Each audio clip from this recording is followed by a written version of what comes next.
The Supreme Court handing the Trump administration a setback in its fight against illegal immigration. The justice is temporarily blocking deployment of the National Guard to Chicago while the state's challenge works its way through the courts. They noted that federal law generally bars using the military for law enforcement and that the administration's legal argument likely applies only when regular armed forces cannot keep order.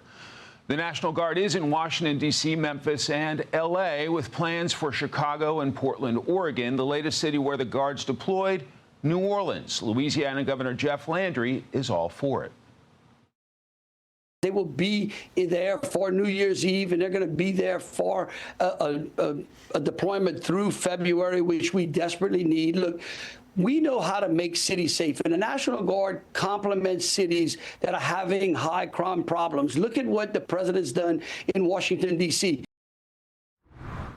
With me now, Republican Congressman Bob Onder of Missouri, member of the House Judiciary Committee. Congressman, welcome. Great to be with you.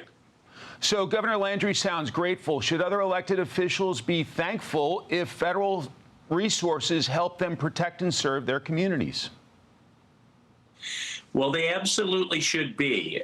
In fact, I personally was a beneficiary of that when President Trump deployed the National Guard in Washington, D.C. We went a couple of weeks straight without a single murder in Washington, D.C., which is an extreme rarity. And although that Supreme Court ruling was a setback, I think it was wrongly decided, as did Justices Thomas, Alito, and Gorsuch. Nevertheless, what these blue state governors and blue city mayors really object to is federal enforcement of immigration law. And the Trump administration will continue to enforce immigration law. And by keeping criminal illegal aliens off our streets, that will make everyone safer as well. I'd like to dig a little deeper on a point you just made. You live part-time up here in our nation's capital. The Capitol Dome's right behind me. What do you think the impact's been of the National Guard here in our nation's capital? Well, it's been dramatic.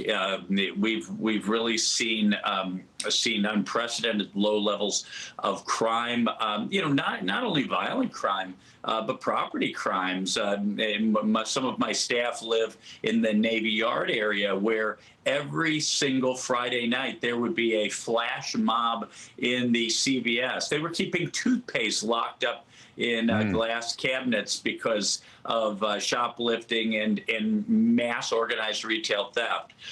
But we've seen so many murders, including of an intern who worked for one of my colleagues. The National Guard in Washington, D.C. have made things much safer.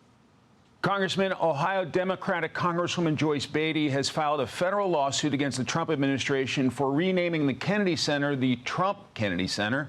Beatty is on the center's board and says only Congress can change the name. She also disputes the administration's claim about the vote to rename it. Beatty posting, quote, "For the record, this was not unanimous.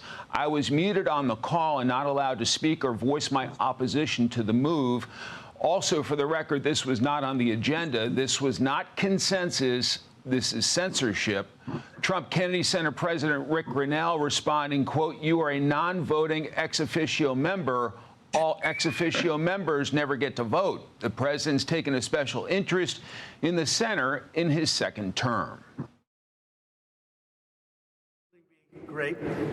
And that this building remained really, I saved the building. We raised a lot of money tonight, tremendous record numbers of dollars. Mr. Trump made history this month as the first sitting president to host the Kennedy Center honors. So your thoughts on your colleague from Ohio and this issue about the name there at the Kennedy Center? Well, yeah, when an ex officio member doesn't vote, it's still unanimous.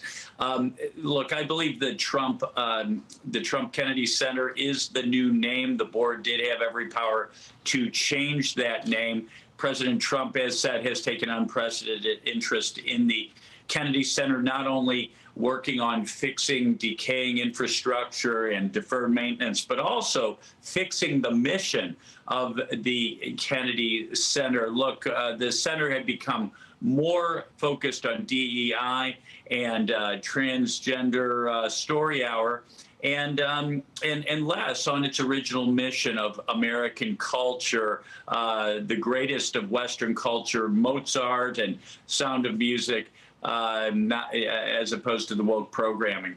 But Representative Beatty, if you are concerned that we need an act of Congress, we have you covered. Back in the spring, I filed the Make Entertainment Great Again Act, which would be an act of Congress that would name the Trump Kennedy Center. It would just name it the Trump Center.